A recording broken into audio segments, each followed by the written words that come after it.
What's up, everyone? Got my guitar on today so that people know that I play the guitar.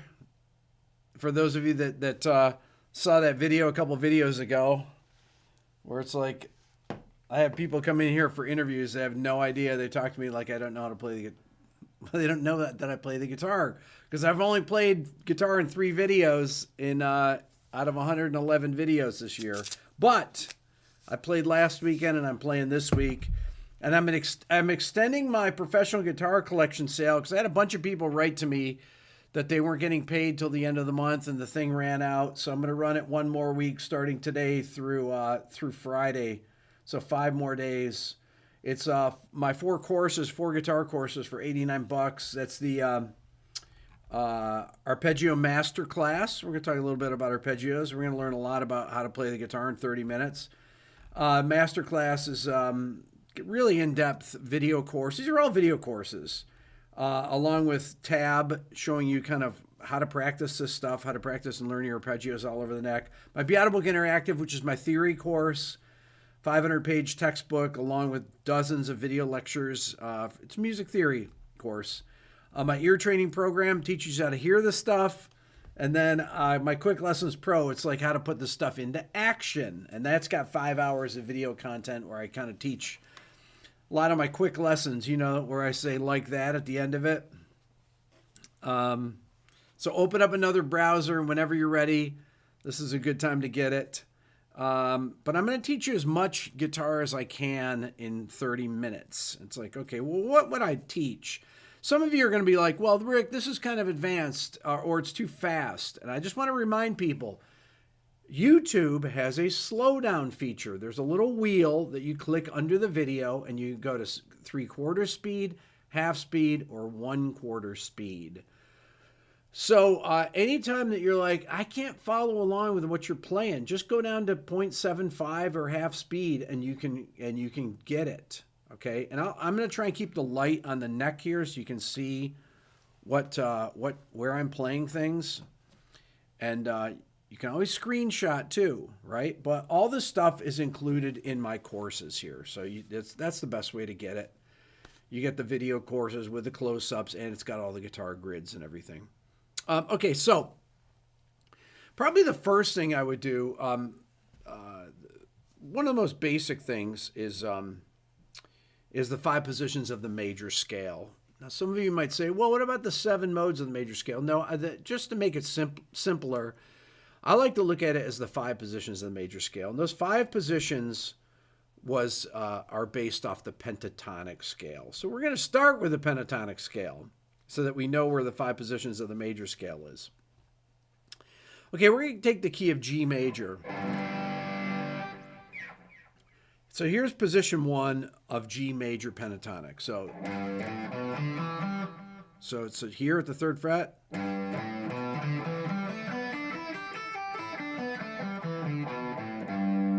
Okay, that's position 1. I'll do it again. Here, I'll angle it this way a little bit.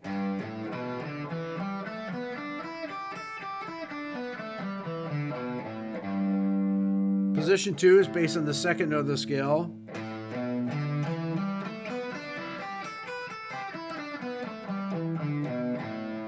Position 3 here is off this note of the scale, B.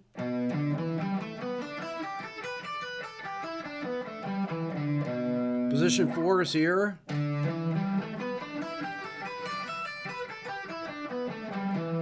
Position 5 is here. Now, some of you are going to say, I thought that was position 1 because I talked about it as position 1 last week. Well, that's if it's minor. If it's E minor, that's position 1. If it's G major, this is position 1. Okay, but they're the same notes. E minor and G major are the same notes. But it's off the 1st, 2nd, 3rd, 5th, and 6th note of the major scale. And those are also the positions that I learned the major scale off of.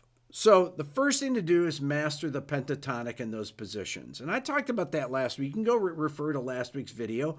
Or if you pick up my courses this week, you'll know what those 5 positions of the pentatonic scale are, right? And like I said, you just practice them till you remember the finger patterns. 2 4 1 4 1 4 1 3 2 4 2 4.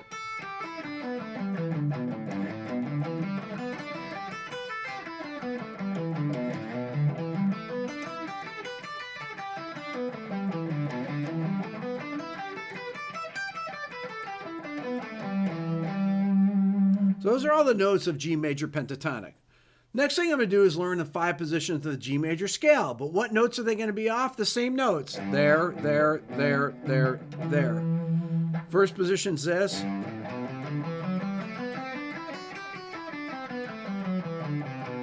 Now, probably many of you know that scale position right there, the basic G major scale that starts here on G on the 3rd fret.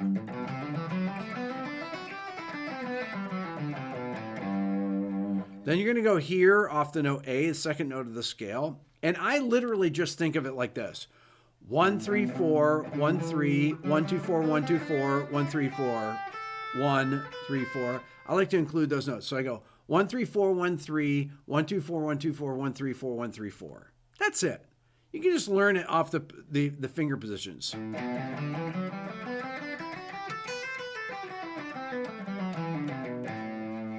Then I go to this next position, 1 2 4 1 3 4 1 3 1 2 4 1 2 4. Okay, I just told you what it is. 1 2 4 1 3 4 1 3 4 1 3 1 2 4 1 2 4. And then you go up to this position off the 5th scale degree. 2 4 1 2 4 1 2 4 1 3 4 shift 1 3 4 1 3. So like this. 2 4 1 2 4 1 2 4 1 3 4 shift 1 3 4 1 or 1 1 2 4 like that. And I like to add those extra notes in there, but you can just stop here.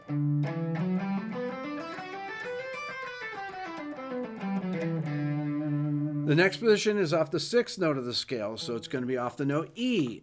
This is 1 3 4 1 3 4 1 3 1 2 4 shift 1 2 4 1. And you can add 3 4 up there if you want, but and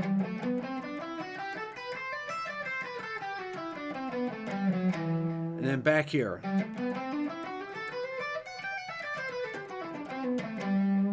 Those are the 5 positions of the major scale. So you got the 5 positions of the pentatonic. There's the first position of the pentatonic, right? And then you do the major scale right out of it. Then you can start to see where the notes are. So a major pentatonic scale is the 1st note, 2nd note, 3rd note, 5th note, and 6th note of a major scale. Okay? Learn the 5 positions of the pentatonic, then learn the 5 positions of the major scale. Once you have those down, you know where all the notes in the key of G are. And then you transpose them to other keys. You can learn it off the note C up here.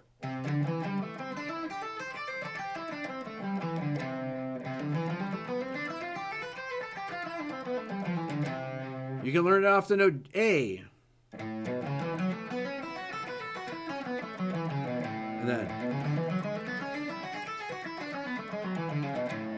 it's basically is memorizing the patterns. Now Gooley just said, isn't there 7 positions of the major scale? There are. There's 7 modes of the major scale. But to me, it's a lot easier just to learn these basic 5 positions. It gives you all the notes of the mode without repeating. Like, if I'm in the key of G and I play this mode here starting on B, this would be B Phrygian. And B Phrygian, Aaron tells me to for you guys to like it. If you hit like, it helps the video. Hit the like button. Hit it. Like. I always forget to tell people to do that. That's like old school YouTube stuff. Okay, so let's say you're thinking of, okay, well, the 3rd and the 4th position of the major scale. So the 3rd and 4th mode. So the 3rd mode's B Phrygian.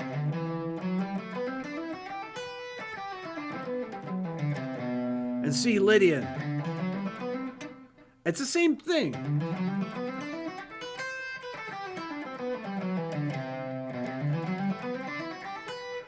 No need to learn both those two fingerings, at least for right now. Later on, yes. Once you have the stuff under your fingers, then you can do it. Then it doesn't.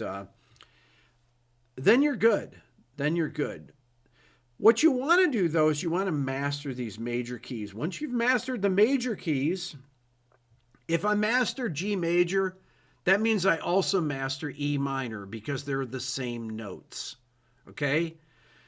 Anytime you master, if I master E minor, I've mastered G major. They're the same notes. It's G, A, B, C, D, E, F sharp. It's those notes.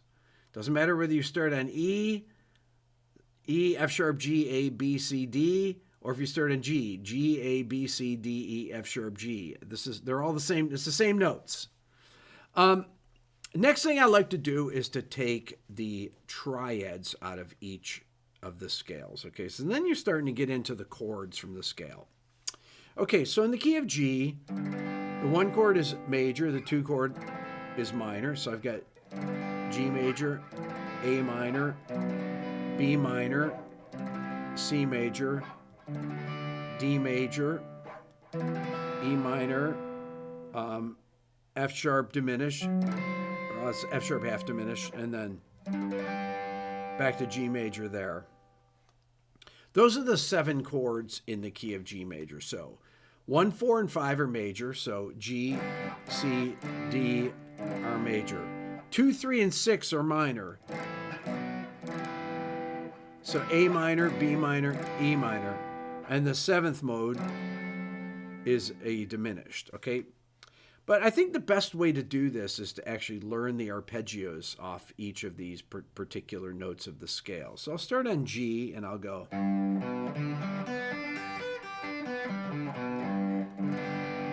I like to play the chord first.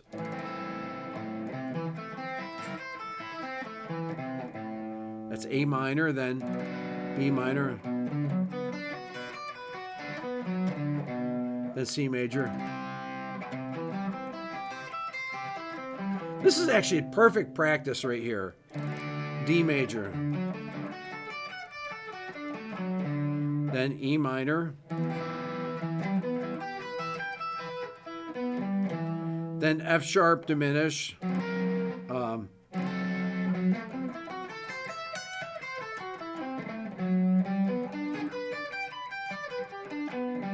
Then back to G major. So those are the 7 different modes, or 7 different arpeggios in the key of G. Now,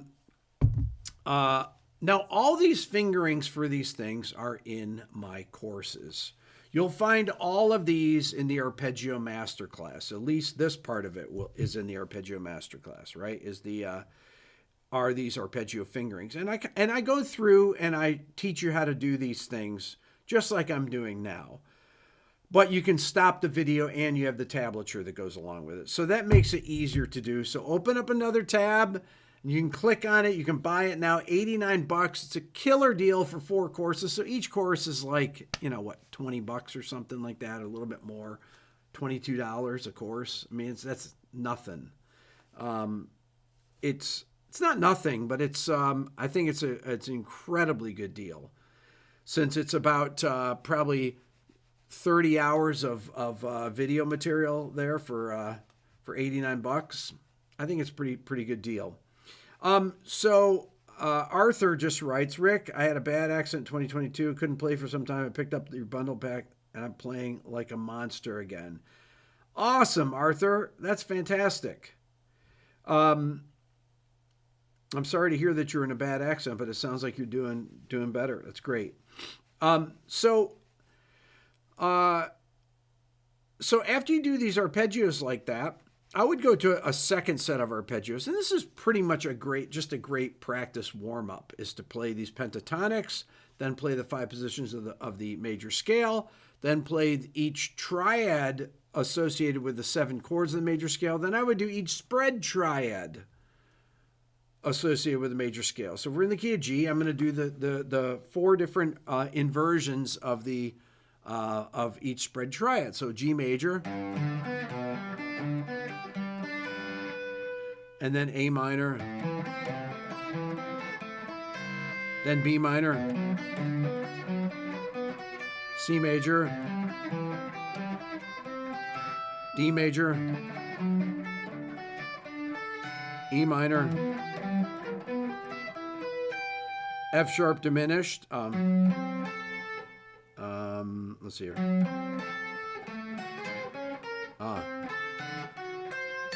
Let me do that again.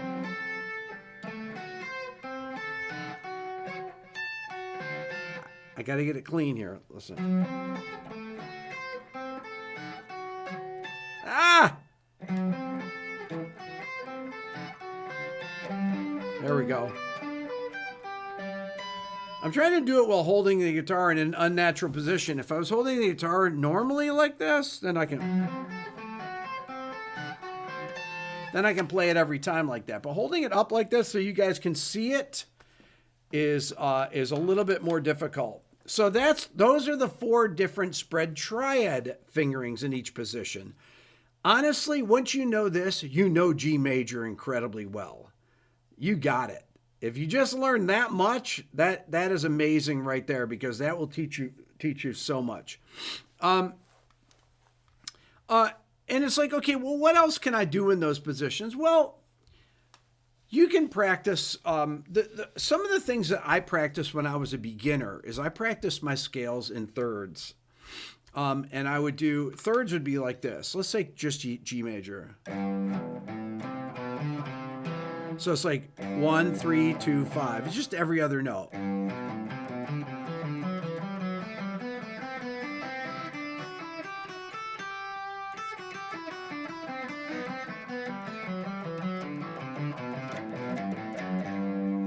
Okay, so that's a scale. That's a G major scale in thirds.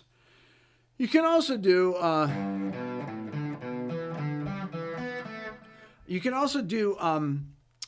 I would do these things in like 4-note groupings like this. So I would also practice that.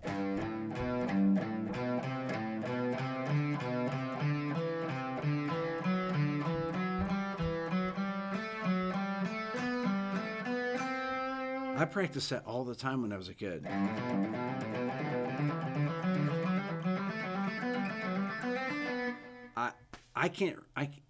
I used to practice that on the steps at my parents' house, my front steps. And I remember my sisters would come by and my brothers, and they go, "Don't you know how to play a song? Is that all you know how to do?" And I was like, "What are you talking about? Can't you play a song?" I said, "Yeah, I'm playing a song, but I'm learning this stuff because this is parts of every song are in there, right?" It's like, it made it so easy to learn songs once I had these technical things together like that.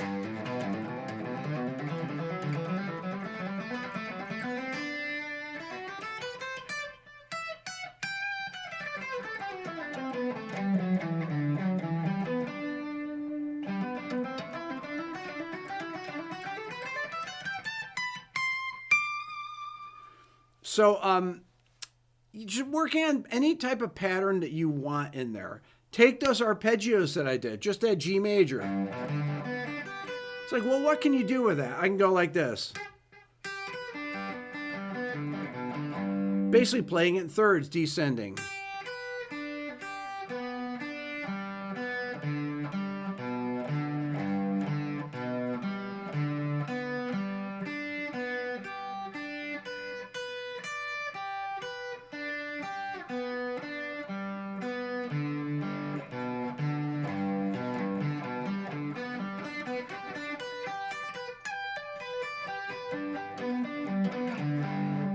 So I'm doing that all over the place. I know all these.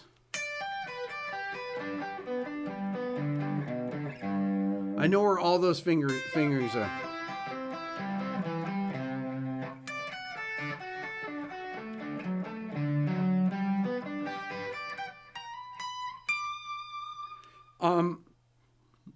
So I played those in thirds. The next thing I would do is to take all the different 7th chord arpeggios. The way I like to practice those, and then I practiced those when I was a kid, is I would take, and this is all in my Arpeggio Masterclass here, and I use these ideas in my Quick Lessons Pro course. All of my courses, I utilize these ideas. I think a great exercise is to take all the basic 7th chords. Let's say, I'm going to do it in the key of A here so you can see it a little easier. So you got A major 7th.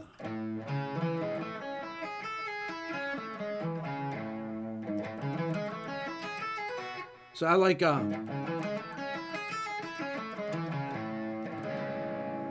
I go to A7.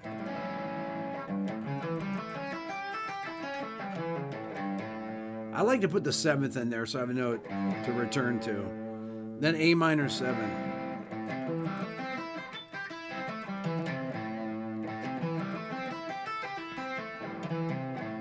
Then I go to A minor 7 flat 5. Then I go to A diminished 7. And then back to A major 7.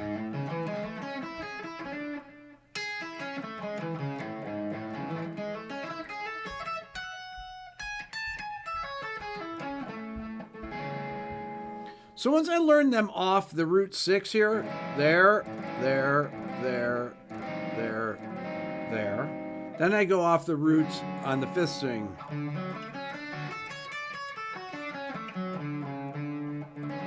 Then D7.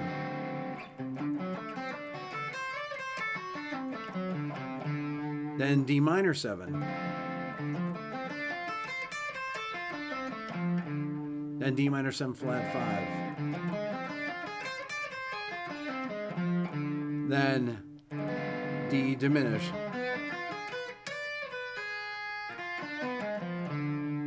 And back to D major 7.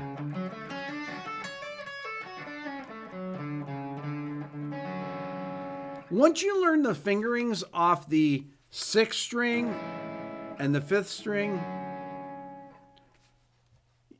you pretty much know where these 7th chord arpeggios are on the neck.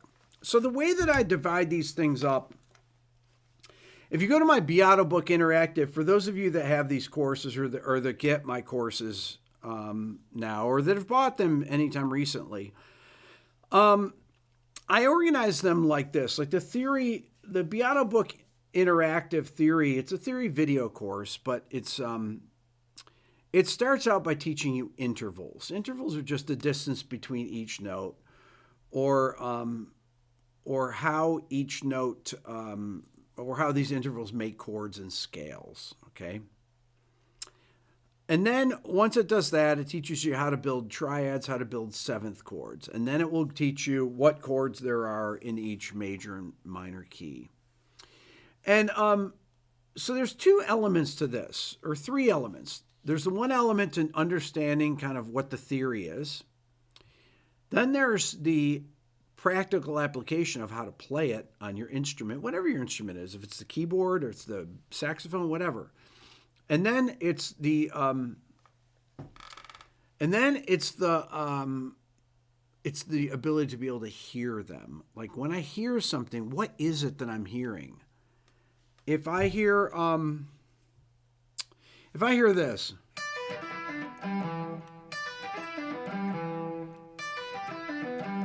it's like, okay, what is that? Well, that's a descending minor 7th arpeggio. When I hear that, I instantly know it's a minor 7th arpeggio. So if someone plays something like that, I know what that is. It doesn't matter how they play it. They can play.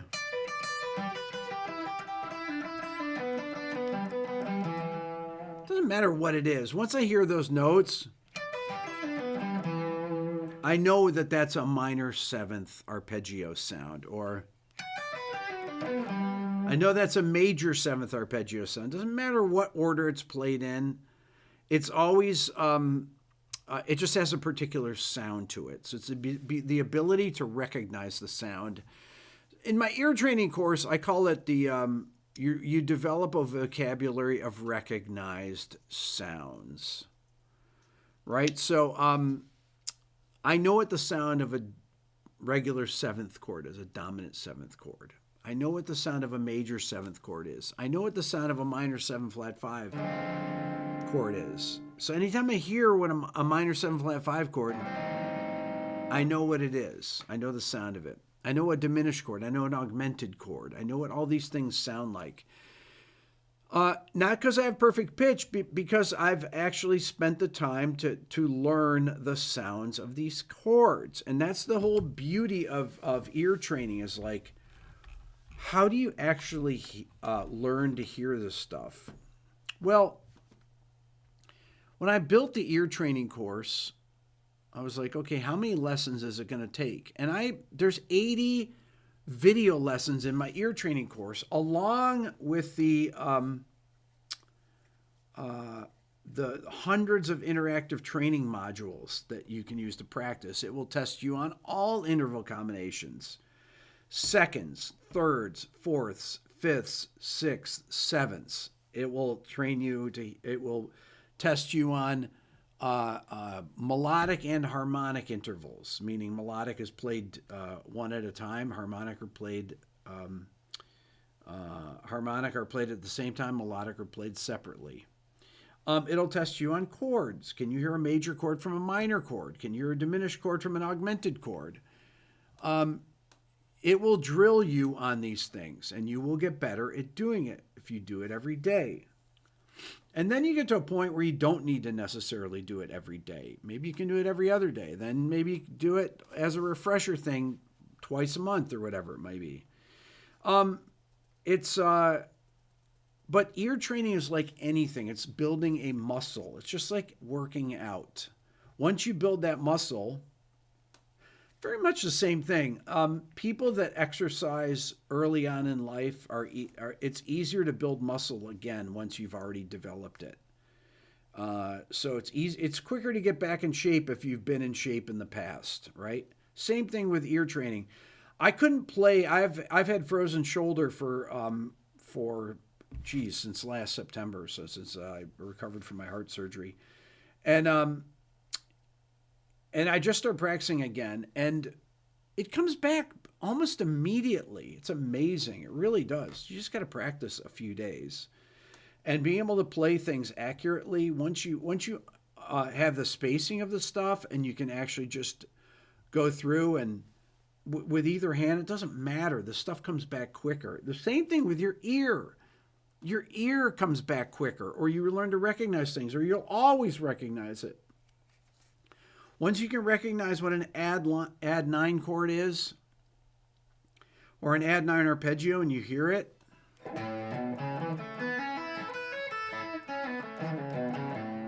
once you hear that, you can instantly, oh, I know that. That's an add 9 chord.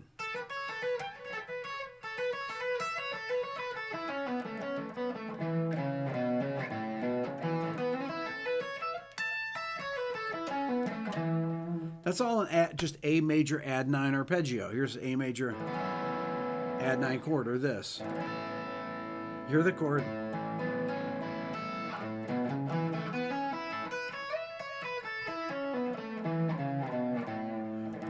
Once again, not only is this in the ear training course, it's in my arpeggio course.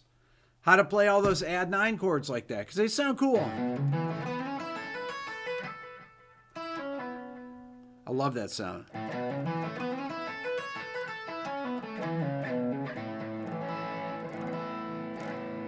Minor add 9. That's beautiful sound.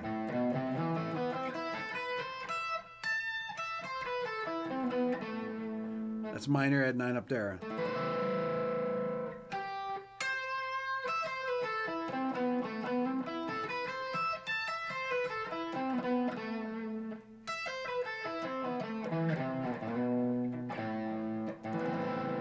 Beautiful sound. Those are add 9 chords. Once again, you hear them, you get them under your fingers, you play them. And then when you hear them, when you hear the chords, you can just play it. So these things are are all part of these courses. These 4 courses are actually all kind of interrelated. Yeah, you can buy one or the other. But the idea of having the ear training course and the theory course, so my Beato Ear Training and my Beato Book Interactive, are great together. And then you add in the Arpeggio course, and then it's like, okay, that's when when you start getting all these things together.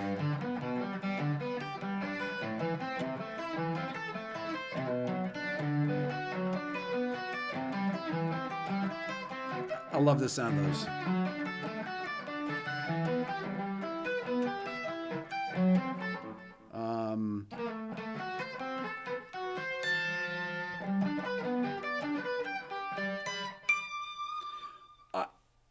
That will give you a system for practicing this stuff. And then, of course, the Quick Lessons Pro course is how you develop motifs using them.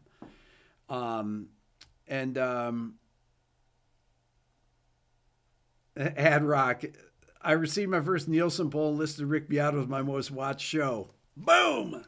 I like it. By the way, Williams, like Eric Johnson used spread triads, but so did Pat Metheny.